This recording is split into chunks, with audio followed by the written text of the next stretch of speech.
जय गुरु जी। गुरु जी की प्यारी संगत को मेरा सादर प्रणाम। आज मुझे आपके साथ सत्संग करने का सौभाग्य प्राप्त हो रहा है। सत्संग का मतलब होता है सच का संग। इसमें हम पे हमारे साथ जो आप बीती है, जो मेहर हम पे गुरु जी ने की है, हम वो बताते हैं। और वो इसलिए कि जो बताता है उसका भी कल्याण है, जो सुनता है उसका भी कल्याण है। सबसे पहले मैं आपको एक दो बातें बता दूं।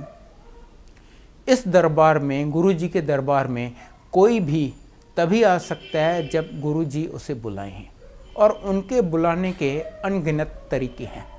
दूसरा, यहाँ पर सिर्फ दो रिश्ते होती हैं, एक आपका और गुरु जी का, डायरेक्ट 1:1। कोई भी बीच में नहीं आता। आपका माँ बाप, भाई बहन, माँ बाप बेटा, कोई बीच में नहीं आता। गुरु जी का हर एक के साथ 1:1 डायरेक्ट रिलेशनशिप होता है, और बाकी सब हम एक दूसरे के अंकल और आंटी हैं। गुरु जी सबको अंकल और आंटी कहते हैं, और हम भी वही करते हैं। यहाँ तक कि मैं अपनी वाइफ की बात करूँगा तो मैं कहूँगा मेरी आंटी।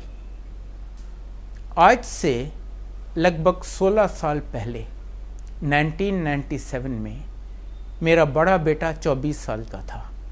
उसको कैंसर हुआ था। उसका यहाँ ऑपरेशन हुआ एम्स में, न्यू दिल्ली में, जो कि इंडिया की one of the finest hospitals है। ऑपरेशन के बाद डॉक्टर्स ने कहा कि अब हम इसकी 9 महीने केमोथेरेपी करेंगे, बहुत स्ट्रांग डोजेस, पर ठीक होता है या नहीं, या अगर ठीक हो गया तो फिर 6-8 महीने या 1 साल बाद फिर हो जाती है, हम कुछ नहीं कह सकते, क्योंकि इस टाइप का कैंसर केमोथेरेपी रेजिस्टेंट है। हमने उसकी बायोप्सी अमेरिका में भी करवाई, और टाटा मेमोरियल हॉस्पिटल बॉम्बे में, जो कि इंडिया की ओल्डेस्ट एंड बेस्ट हॉस्पिटल है फॉर कैंसर, वहाँ पर भी करवाई। उन्होंने कहा इस टाइप का कैंसर तो 2-4 साल के बच्चे को होता है और वो हमेशा मर जाता है। मेडिकल साइंस में इसका कोई जवाब नहीं है, आप बेटे को भूल जाइए। जितना जल्दी आप उसे भुला दें उसके लिए भी अच्छा होगा, और आपके लिए भी। यहाँ तक कि उन्होंने हमें कहा कि कुछ मत कीजिए। अगर आपने कुछ किया तो हो सकता है आप उसकी ज़िंदगी कुछ दिन या कुछ हफ्ते बढ़ा सकें, पर आप सिर्फ उसकी और अपनी दोनों की परेशानी बढ़ा देंगे। उसको जाने दीजिए। आप समझ सकते हैं हमारी क्या हालत हुई होगी। पर अब हमें लगता है कि शायद ये गुरु जी की लीला थी हमें अपनी शरण में बुलाने की, क्योंकि अगर ये नहीं होता तो जैसी मेरी ज़िंदगी जा रही थी, हम शायद गुरु जी के यहाँ जाते ही नहीं। मैं गवर्नमेंट ऑफ इंडिया का एडवाइज़र था, और मेरी आंटी गवर्नमेंट ऑफ इंडिया में चीफ मेडिकल ऑफिसर थी। जैसे गुरु जी की मर्ज़ी, बेटे के कैंसर होने के लगभग 3 महीने बाद मेरी आंटी के किसी कलीग ने बताया कि ऐसे गुरुजी हैं। तब हम पहली बार गुरुजी की शरण गए। और सच तो ये है कि हम इसलिए नहीं गए कि हमें गुरुजी में कोई बहुत विश्वास था, नहीं, सिर्फ इसलिए कि हम मजबूर थे। हमारे पास और कोई रास्ता ही नहीं था, और कोई द्वार था नहीं जो हम खटखटा सकें। पहले दिन गुरुजी ने मेरे बेटे को सिर्फ 2 अक्षर बोले, कल्याण कीता। पर उन 2 अक्षरों में हमें क्या कुछ मिल गया, और अभी तक इस पल तक जो मिल रहा है इतना ज़्यादा है कि मुझ में शक्ति नहीं है कि मैं आपको बता सकूं, और आप सोच नहीं सकते। सबसे पहले तो मैं आपको बेटे का बताऊं। लगभग 3 महीने बाद जब उसका CT स्कैन हुआ, एब्सोल्युटली अनबिलीवेबल रिजल्ट कि शरीर में कैंसर का नामो निशान नहीं है। फिर 6-6 महीने बाद, फिर 1-1 साल बाद CT स्कैन होता रहा, और हर बार सेम रिजल्ट कि शरीर में कैंसर का नामो निशान नहीं है। और जो डॉक्टर्स कहते थे कि आप बेटे को भूल जाइए, कहने लगे आप भूल जाइए कि इसे कभी कुछ हुआ था, he is absolutely all right. फिर गुरुजी कहने लगे मुंडे दाव्या कर लो, मुंडे दाव्या कर लो। हमने लगभग 2 साल अपनी पूरी कोशिश कर ली, पर कहीं बात नहीं बनी। गुरुजी कहते रहे और हम कोशिश करते रहे। आखिर एक दिन जब गुरुजी ने मेरी आंटी को बोला मुंडे दा ब्याह कर ले, कहती है गुरुजी लड़की भी आप ही दिलाइए, क्योंकि ये हमारे बस का काम नहीं था। गुरुजी ने कहा ठीक है, तो पंजाबी कुड़ी दिलवाएंगे, हम सिंधी हैं। हमने कहा गुरुजी न्यूज़पेपर में ऐड दें, क्या करें, कैसे होगा? कहते हैं नहीं नहीं, चुप करके बैठ जाओ, घर बैठे कुड़ी आ जाएगी। अब हमें और क्या चाहिए, हम भी चुप करके बैठ गए। लगभग 2 साल बीते। जैसे गुरुजी ने कहा था, घर बैठे पंजाबी कुड़ी आ गई। आप सोच रहे होंगे ये कैसे हुआ। बेटा कंप्यूटर इंजीनियर है, दिल्ली में लोधी रोड पे CGO कॉम्प्लेक्स है, जहाँ पर गवर्नमेंट ऑफ इंडिया के बहुत ऑफिसेस हैं, ये भी वहाँ पर काम करता है। एक दिन वो कैंटीन में बैठा हुआ था, एक लड़की आई, अच्छे खासे गुड फैमिली की, पढ़ी लिखी, MCA। पहले तो इससे किसी कलीग के बारे में पूछा कि मैंने उसके अंडर ट्रेनिंग की है, अब वो कहाँ है। इसने बताया कि नहीं, उसको वो तो ये ऑफिस छोड़ के चला गया है। फिर वो 1-2 बार मिली, उसके बाद एक दिन उसको कहती है कि मेरे पेरेंट्स आपके पेरेंट्स से मिलना चाहते हैं मैट्रिमोनियल के लिए। इसने बताया कि देखो ये मेरी हिस्ट्री है, मुझे इस टाइप का कैंसर हो चुका है, आज मैं गुरुजी की कृपा से ठीक हूँ, पर मैं सच्चाई तुमसे छुपाना नहीं चाहता। कहती है कोई बात नहीं। उसके पेरेंट्स हमारे यहाँ आए, प्रपोज किया, हमने गुरुजी से पूछा, गुरुजी कहते हैं हाँ कर लो ब्याह। शादी हो गई। शादी के बहुत जल्द बाद गुरुजी ने मेरे बेटे को कहा अब अपनी फैमिली बढ़ा। तब पता चला कि लड़की को 2-3 प्रॉब्लम्स हैं जिसकी वजह से उसका माँ बनना बहुत मुश्किल है, और कैंसर वाले आदमी को तो कभी बच्चा हो ही नहीं सकता। 4 साल इन्होंने पता नहीं कितने स्पेशलिस्ट को कंसल्ट किया, सब ने कहा भूल जाइए, आपको अपना बच्चा होने का सवाल ही नहीं पैदा होता, चाहो तो किसी को गोद ले लो। 31 दिसंबर 2005 को गुरुजी न्यू ईयर्स ईव सेलिब्रेट कर रहे थे बड़े मंदिर में। वो अपने हाथ से प्रसाद दिया करते थे। जब मेरी बहू को प्रसाद दिए, बोले ले तेनू दवाई देती। उसी महीने जनवरी में उसने कंसीव किया। कुछ टाइम बीता, संगत से कोई अनजान आंटी आके उसको कहती है कि गुरुजी ने हमें सपने में कहा है कि तुम्हें जुड़वा बच्चे हैं। अब देखिए, उसको नहीं पता, उसके डॉक्टर को नहीं पता, मदर इन लॉ डॉक्टर है उसको नहीं पता, संगत से कोई अनजान आंटी आके बताती है कि तुम्हें जुड़वा बच्चे हैं। फिर प्रेगनेंसी में बहुत सीरियस प्रॉब्लम्स आए, रियली सीरियस। हर बार डॉक्टर्स ने हाथ खड़े कर दिए कि ये हमारे बस का नहीं है, हम कुछ नहीं कर सकते। पहले उसको सीवियर ब्लीडिंग हो गई। डॉक्टर्स ने कहा ऑब्वियसली मिसकैरेज हो रहा है, you take absolute bed rest, even bathroom तक जाना नॉट अलाउड, आगे आपकी किस्मत, हमारे करने लायक कुछ भी नहीं है। इसके बाद बच्चों का प्लेसेंटा माँ से अलग हो गया, मतलब बच्चों को ब्लड सप्लाई, ऑक्सीजन कुछ भी नहीं मिलेगा। डॉक्टर्स ने कहा अब तो अगर कोई 1% 2% उम्मीद थी ना, अब तो वो भी गई, अब तो भूल जाओ इस प्रेगनेंसी को। पर इनकी मेहर के आगे तो कोई जवाब नहीं है। इनकी कृपा देखिए, उस हालत में भी जब बच्चों को ब्लड सप्लाई, ऑक्सीजन कुछ भी नहीं मिल रहा, प्रेगनेंसी चलती रही। वो 22 अक्टूबर को ड्यू थी। गुरुजी ने उसे डेट तक पहले बता दी 21 सितंबर, और 21 सितंबर को उसने जुड़वा बच्चे डिलीवर किए, लड़का और लड़की। गुरुजी मेरे बेटे को कहते हैं देखो मैंने एक झटके में तुम्हारी फैमिली कंप्लीट कर ली, इवन मेरे से तुम्हें फिर नहीं मांगना पड़ेगा। और मेरी आंटी को कहती है आंटी कभी वेख्या है, कभी सुनिया है कैंसर वाले बंदे नू बच्चा हो जाए, मैं तेरी डॉक्टरी फेल कर देती। ये हैं हमारे गुरुजी, साक्षात शिव जी। आप उन्हें शिव जी कहिए, महाशिव कहिए, परमेश्वर कहिए, whatever, he is the ultimate. उनके ऊपर कुछ भी नहीं है, कुछ भी नहीं। शिव पुराण में लिखा है कि शिव जी ने ब्रह्मा, विष्णु और महेश पैदा किए और उनको काम डिवाइड कर दिया। ब्रह्मा जी का काम था सृष्टि की रचना करना, विष्णु जी का उसका धर्म अनुसार पालन पोषण करना, और रुद्र का जब पाप बहुत बढ़ जाए तो सर्वनाश, प्रलय कर देना, ताकि नई सृष्टि की धर्म अनुसार रचना हो सके। ब्रह्मा जी से सृष्टि की रचना नहीं हो रही थी। उन्होंने शिव जी को रिक्वेस्ट किया, महाराज ये काम भी आप ही कीजिए। शिव जी ने फटाफट अपने जैसे कई शिवगण पैदा कर दिए, सब 3 आंखों वाले, जटाधारी, नीलकंठ। ब्रह्मा जी कहते हैं नहीं महाराज, नहीं, ऐसे नहीं, आप ऐसे जीवों की उत्पत्ति कीजिए जो जन्म मरण के चक्कर में चलते रहें, जो जीवन मृत्यु से डरते हों। शिव जी कहते हैं नहीं, ऐसे पापी जीवों को मैं नहीं पैदा करूंगा, ऐसे जीवों की उत्पत्ति तो तुम ही करो।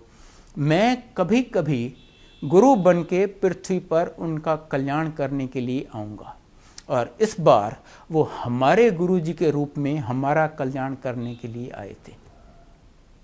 गुरु जी बार बार कहते थे, मैं सिर्फ अपनी संगत का कल्याण करने के लिए आया हूँ। आपको पता ही नहीं मैं कितने जन्मों से आपके साथ जुड़ा हुआ हूँ, मैं अपनी उस संगत को इकट्ठा करने के लिए आया हूँ।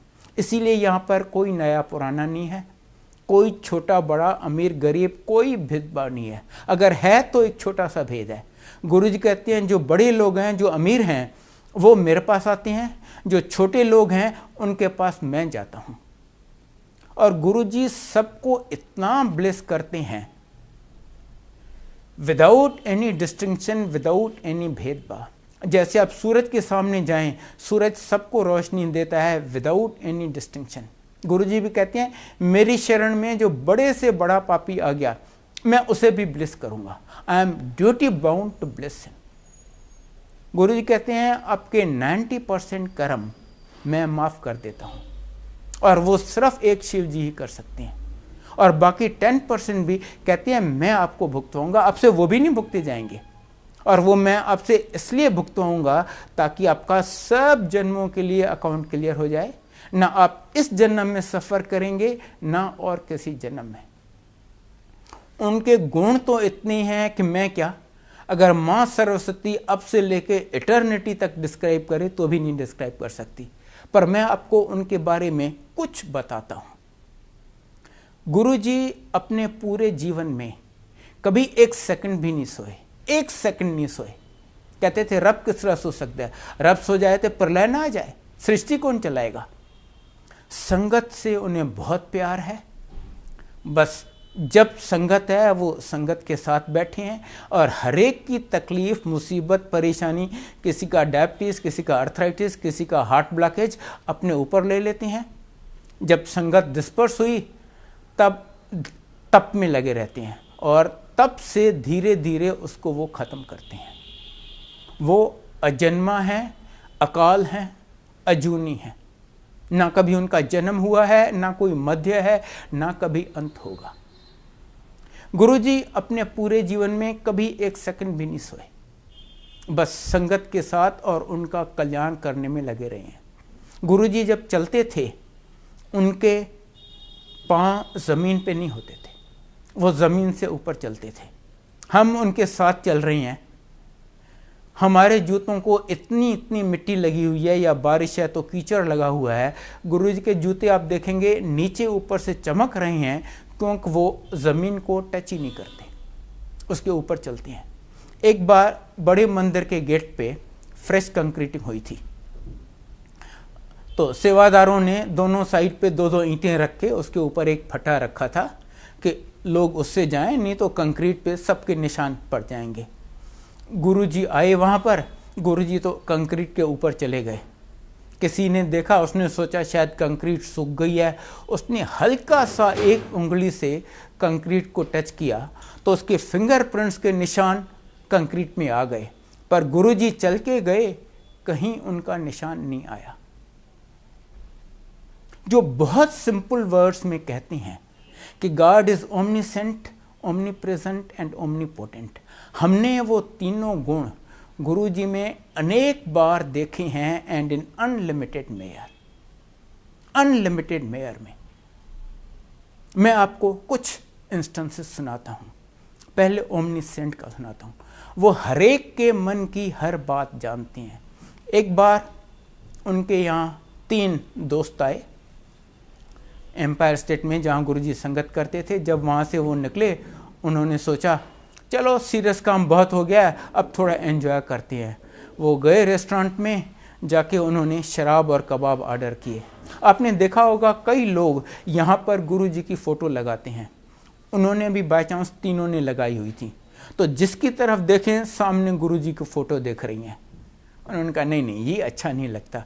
तीनों ने अपनी फ़ोटो उतार के चौथी कुर्सी पे उल्टी करके रख दी।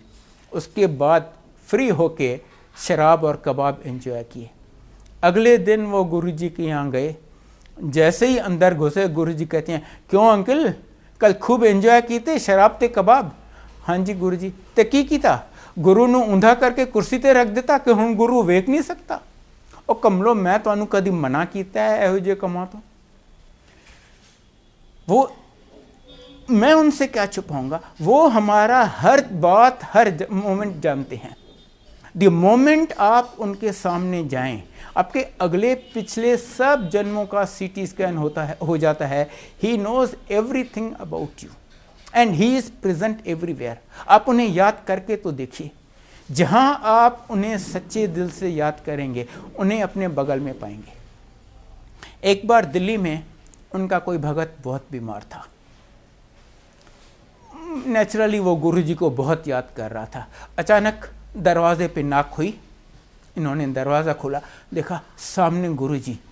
बहुत खुश हुए, गुरुजी अंदर आए, उसको ब्लेस किया, उसकी सारी तकलीफ़ें तो वहीं दूर हो गईं। 5-7 मिनट गुरुजी बैठे।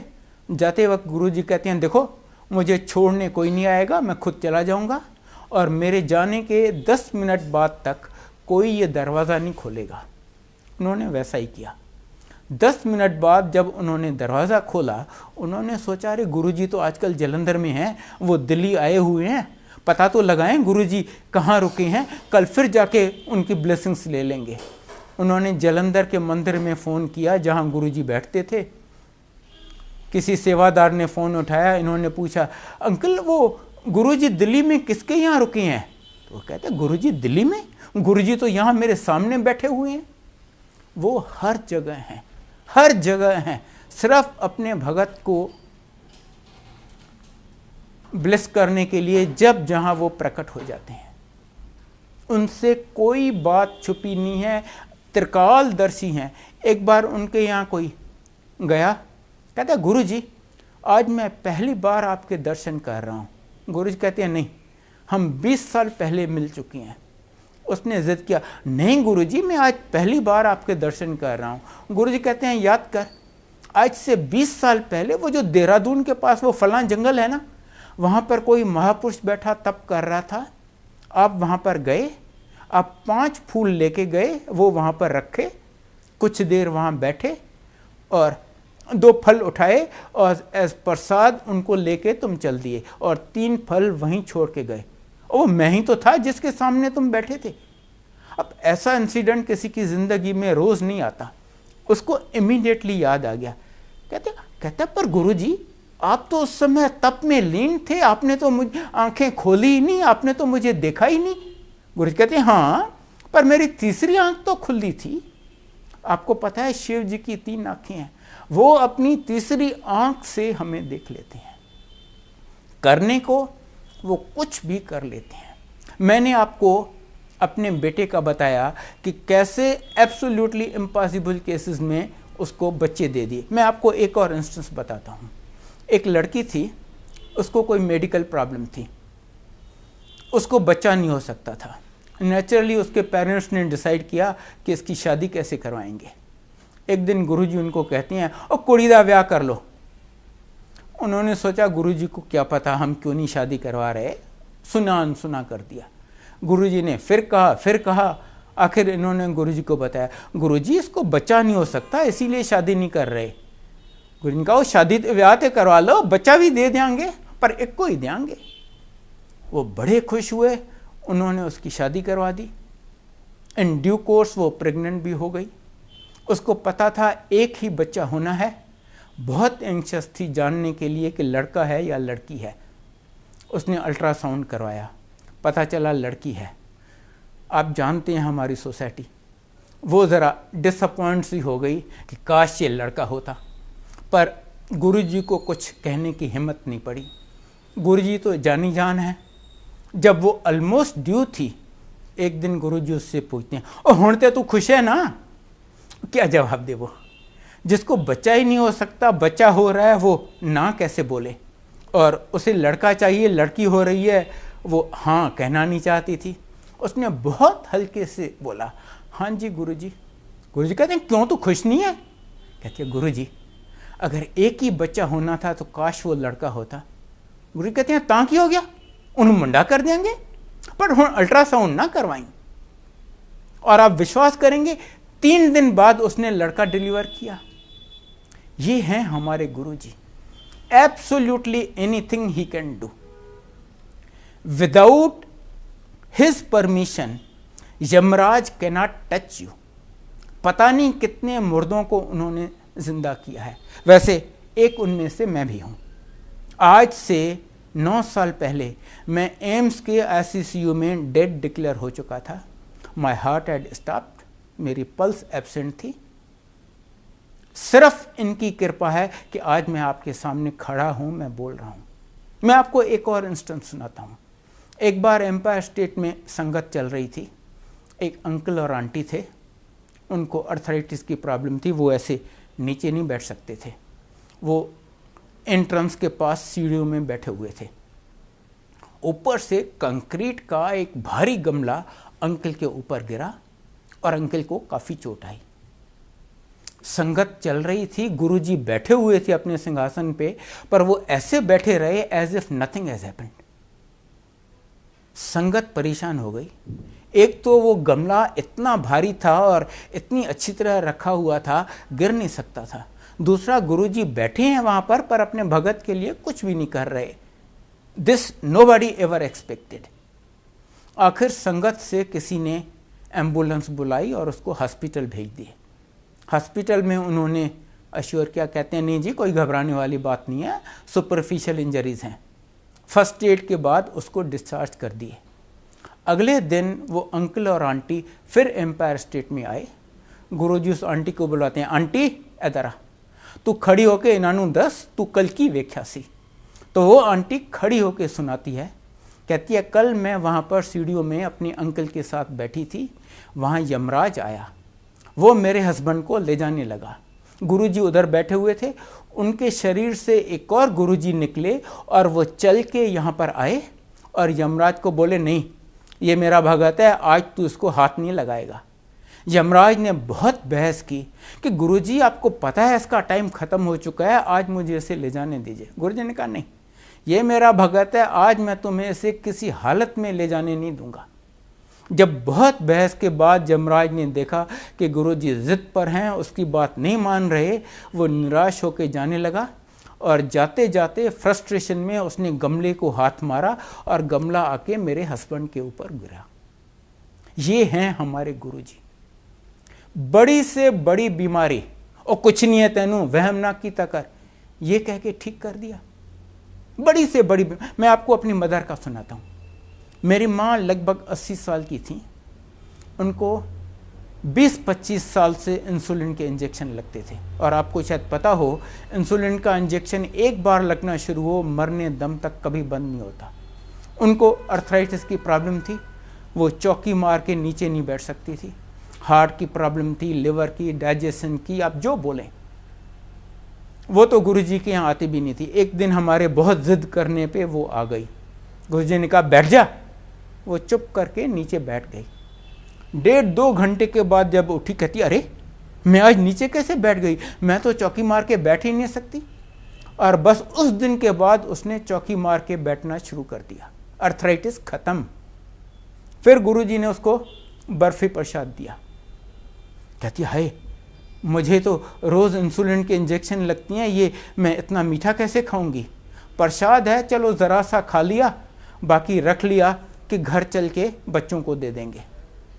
2 मिनट बाद गुरुजी, वहाँ इतना क्राउड था कि गुरुजी देख नहीं सकते थे कि किसने प्रसाद खाया किसने नहीं खाया। 2 मिनट बाद गुरुजी ने उसे फिर बुलाया, पहले से ज़्यादा बर्फ़ी दिए और बोले ये यहीं खानी है। अब वो घबरा गई, अब तो मैं फंस गई, अब मैं क्या करूं। संगत से सबने आके समझाया कि देखो अगर आप यहाँ खाते हो तो ये आपकी दवाई है, घर जाके खाते हो तो मिठाई है। उसने वो सारी खा ली। और रिजल्ट ये हुआ कि 8-10 दिन में उसका इंसुलिन का इंजेक्शन लगना बंद हो गया। डॉक्टर ने कहा diabetes is well under control, रोज एक टैबलेट खा लिया करो। ऐसे ऐसे तो वो आपकी बीमारियां ठीक करती हैं। ही can do absolutely anything, absolutely anything. एक बार एम्पायर स्टेट में संगत चल रही थी, अचानक काफी जोर का अर्थक्वेक आया। सारी संगत घबराने लगी। गुरुजी एक टांग दूसरी टांग के ऊपर रख के बैठे हुए थे, उन्होंने वो टांग नीचे जमीन पे रखी और धरती शांत हो गई। सूरज चमक रहा है, एक क्लाउड नहीं है, वो बारिश करवा देती हैं, या इतने जोर की बारिश होती है वो उसे बंद करवा के सूरज चमका देते हैं। कहते हैं सूरज रोज सवेरे मुझे प्रणाम करता है, उसके बाद निकलता है। मैं अगर एक उंगली उठाऊं तो सूरज ठंडा हो जाए। Absolutely anything he can do and he does. और हमने ये सब अपनी आंखों से देखा हुआ है। मैं आपको वेरी ब्रीफली बताता हूं कि मुझे उन्होंने क्या दिया है। मुझे उन्होंने बताकर 3 बार नई जिंदगी दी है, जिसमें से एक बार मैंने आपको बताया कि मैं मर चुका था और मुझे उन्होंने रिवाइव किया है। 2 बार उन्होंने मुझे मरने से बचाया है, और बिन बताए तो पता नहीं कितनी बार नई जिंदगी दी है। मेरी आंटी को नई जिंदगी दी है। बड़े बेटे का मैंने आपको बताया कैंसर ठीक किया, वो जो मर रहा था, जिसको हर जगह से जवाब मिल चुका था। छोटे बेटे को नई जिंदगी दी है। दोनों बहुएं उन्होंने दी हैं। जिस मकान में मैं गुड़गांव में रहता हूं, मेरी हैसियत नहीं थी बनाने की, सिर्फ उनकी कृपा से बना है, और बहुत बहुत कुछ दिया है। बताइए मैं बदले में उन्हें कोई दे सकता हूं? वो तीनों लोगों के मालिक, हम एक बड़े भिखारी उनके सामने। इसीलिए गुरुजी कहते हैं कुछ नहीं करना। और जहां तक पूजा पाठ का सवाल है, आपने शायद पढ़ा हो, देवी पार्वती को 3000 वर्ष कठोर तप करना पड़ा था, तब शिव जी के दर्शन हुए। हमारी किसी की तो ऐसी हैसियत है नहीं। इसीलिए गुरुजी कहते हैं कुछ आपके बस का नहीं है। बस आपको गुरुजी ने हमारी लाइफ इतनी सिंप्लीफाई कर दी है। मैं आपको कुछ चीज़ें बताता हूं जो आपको करनी है। देखिए, उनके हाथ तो बहुत बड़े हैं, वो तो हमें ब्लेस करते रहते हैं, हर एक को विदाउट एनी डिस्टिंक्शन। पर आप कितनी लेते हैं ब्लेसिंग्स, ये आप पे डिपेंड करता है। एक नदी बह रही है, उसमें तो अनलिमिटेड जल है, पर कोई उसमें से एक लोटा भर के ले आता है, कोई बाल्टी भर के ले आता है, कोई उसमें गोता लगाता है। आप कितना ले पाते हैं डिपेंड्स ऑन यू। उसके लिए मैं आपको कुछ बातें बताता हूँ। पहली बात, जब भी कहीं सत्संग होता है, प्लीज़ आप टाइम से आइए। अगर सत्संग का टाइम 7 बजे है तो गुरुजी तो आके अपने सिंहासन पे 7 बजे विराजमान हो जाते हैं। अगर हम उसके लेट आएँ, माफ़ कीजिए, ये ठीक नहीं लगता, और हम अपनी ब्लेसिंग्स गवा रहे हैं। दूसरा, आप जब यहाँ आते हैं, जो हो रहा है पूरी कंसंट्रेशन उस पर कीजिए। अगर शब्द चल रहे हैं तो वो शब्द सुनिए, कोई सत्संग कर रहा है तो वो सुनिए। आप अपना गुरुजी से कनेक्शन लगाइए। गुरुजी बार बार कहते थे, यहाँ पर आप सिर्फ मेरे लिए आते हो, यहाँ पर no socialization, no business deals, no बातें करना और एनीथिंग। एक बार संगत चल रही थी, 2 आंटियां लगातार बात कर रही थी अपने। उनमें से एक थी पुरानी संगत, एक पहली बार आई थी। गुरुजी ने एक बार उस पुरानी संगत की तरफ देखा भी, उसे जेंटल हिंट दिया कि देखो तुम ये ठीक नहीं कर रही हो, पर वो बातें करते रहे। जब लंगर खत्म हुआ और वो नई वाली आंटी चली गई, ये पुरानी वाली आंटी गुरुजी को कहती है, गुरुजी उस आंटी को बहुत प्रॉब्लम्स, बहुत तकलीफ़ें थी, वो मुझे सुना रही थी, अब मैं कैसे नहीं सुनती। गुरुजी कहते हैं अगर वो तकलीफ़ें तुम्हें सुनाने के बदले वो शब्द सुनती, उसकी सारी तकलीफ़ें वहीं दूर हो जानी थी। ये है शब्द की इम्पॉर्टेंस। आप सिर्फ गुरुजी से कनेक्शन कीजिए, उन पे थोड़ी श्रद्धा रखिए, उनको प्यार कीजिए, उनसे कनेक्शन कीजिए। कनेक्शन का मतलब हर बात में आप उनको याद कीजिए। अब मैंने आपको बताया कि बैठ के पूजा पाठ करने का हमारा कोई औकात नहीं है। आप चलते फिरते, उठते बैठते, टॉयलेट सीट पे सैर करते, कुकिंग करके जब आए उन्हें याद कर लीजिए। गुरुजी कहते हैं इवन कील ठोकते वक्त आप मुझे याद कीजिए। इतना सिंपल। उन्होंने हमें हर वहम, हर बंधन से निकाल दिया। कहते हैं आपके बस का कुछ है ही नहीं, बस आप सिर्फ आते यहां रहो, मेरे से कनेक्शन करो, जब हो सके तो मुझे याद करो, जितना हो सके लोगों का भला करो। अगर आप भला नहीं कर सकते तो नहीं, पर किसी का बुरा मत करो। दूसरा गुरुजी कहते हैं नो ABC। ए मतलब अब्यूज, किसी को अब्यूज मत करो। बी मतलब ब्लेम, किसी को ब्लेम मत करो। सी मतलब क्रिटिसाइज, किसी को क्रिटिसाइज मत करो। बस उनसे कनेक्शन करो, लीव एवरीथिंग टू हिम। उनसे कुछ मांगो नहीं, सिर्फ मानो। मैं आपको विश्वास दिला सकता हूं कि ये वो द्वार है जहां पर आपको हर चीज मिल सकती है, पर टाइमिंग और प्रायोरिटी गुरुजी डिसाइड करते हैं। वो पहले लाइफ देते हैं, फिर हेल्थ, फिर वेल्थ, फिर हैप्पीनेस और आपको जो कुछ चाहिए। अगर कोई चीज आपको इस द्वार पे नहीं मिलती, रेस्ट एश्योर्ड वो आपके लिए अच्छी नहीं है। जो चीज आपके लिए अच्छी है वो बिन मांगे आपको दे देती हैं। और ये मत सोचिए कि आज गुरुजी नहीं है, इनफैक्ट आज तो पहले से कहीं ज्यादा कल्याण हो रहे हैं, क्योंकि जब तक गुरुजी इंसानी चोले में थे उनको मर्यादा के अंदर रहना पड़ता था। मैंने आपको बताया मेरे बेटे का कैंसर ठीक किया, वो कैंसर उन्होंने अपने ऊपर ले लिया, फिर धीरे धीरे तब से उसको खत्म किया। आज उनको ना वो शरीर है ना वो लिमिटेशन है, इसीलिए आज पहले से कहीं ज्यादा और कहीं क्विक कल्याण हो रहे हैं। तो बस जिस दिन आप गुरुजी के यहाँ आते हैं, I can assure you proves A turning point in your life. उसके बाद आप कभी मुड़ के नहीं देखते। आज गुरुजी की संगत करोड़ों में है, and I can assure you उनमें से एक भी ऐसा नहीं मिलेगा आपको जो ये कह सके कि जब मैं गुरुजी के यहाँ आया था आई वॉज बेटर ऑफ। नहीं, in every respect everybody is better off than वो वहाँ पर आया। बस आप यहाँ आते रहिए, लीव एवरीथिंग टू हिम, और देखिए आपकी ज़िंदगी कैसे चमका देते हैं। मैं आपको एक इंस्टेंस बता रहा हूँ कि गुरुजी अपने भक्तों की लाज कैसे रखते हैं। एक बार कोई 20-25 आदमियों का ग्रुप माता वैष्णो देवी पे जा रहा था। ट्रेन रात को 11-11:30 बजे थी। उनमें से एक गुरुजी का भगत था। उसने सोचा ट्रेन तो इतना लेट है, चलो मैं तब तक गुरुजी के मंदिर से होके आता हूँ। वो गुरुजी के यहाँ गए। वहाँ पर स्ट्रिक्ट रूल है कि जब गुरुजी आपको आज्ञा दें तभी आप वापस जा सकते हैं। वो बैठा रहा जब तक गुरुजी उसे आज्ञा दें, और गुरुजी ने जब तक उसको आज्ञा दी, बहुत लेट हो गया था, तब तक उसकी ट्रेन चली गई। और ऐसा हुआ कि बाय चांस जो 20-25 लोग जा रहे थे सबकी टिकटें इसी के पास थीं। जब गुरुजी ने उसे आज्ञा दी और वो स्टेशन पे पहुंचा तो उसके सब दोस्त उस पर बहुत गर्म हो गए। यार तुम अच्छी आदमी हो, पता नहीं कौन से गुरु के पास चले गए और हमारी भी इतनी बढ़िया ट्रिप वैष्णो देवी की मिस करवा दी, अच्छे रिस्पॉन्सिबल आदमी हो तुम तो। इसके पास तो कोई जवाब था नहीं। सामने से एक टीटी दौड़ता हुआ आया, कहता है क्या है भाई साहब, किस बात पे इतना शोर हो रहा है? उन्होंने कहा देखो ना, ये पता नहीं कौन से बाबे के पास चला गया और हमारी ट्रेन मिस करवा दी।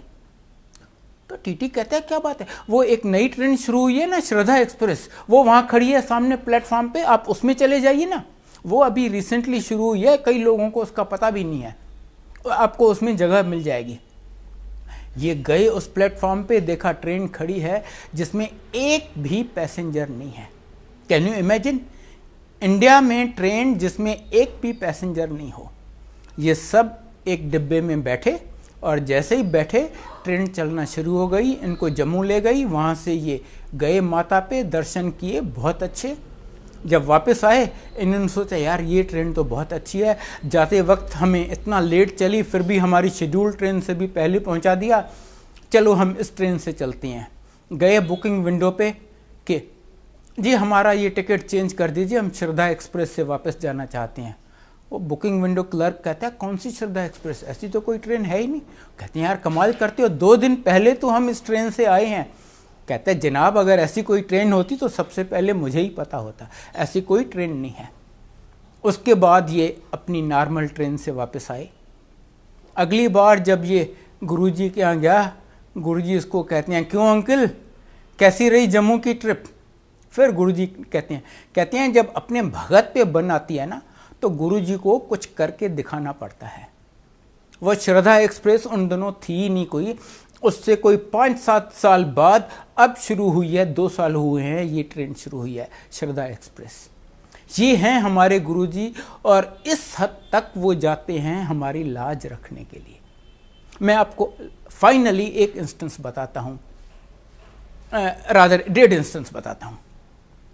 एक बार एक आंटी आई उनके पास, कहती है गुरुजी कल मैं मथुरा जा रही हूँ, वहाँ पर सुना है राधा और कृष्ण की एक इतनी सुंदर मूर्ति है, अगर आप उसकी आँख में आँख डाल के देखो ना, आपकी मन की इच्छा पूरी हो जाती है। गुरुजी कहते हैं ये देख, वहीं पर अपने अंदर उसके दर्शन करवा दी। कहते हैं सब तो मेरे से ही निकले हैं। एक सरदार आया उनके पास, गुरुजी ने पूछा की चाहिए तेनू? कहते हैं गुरुजी मुझे गुरु नानक देव के दर्शन करवा दो। कहते हैं ये देख, वहीं पर गुरु नानक देव का 10 गुरुओं के दर्शन अपने शरीर में करवा दिए।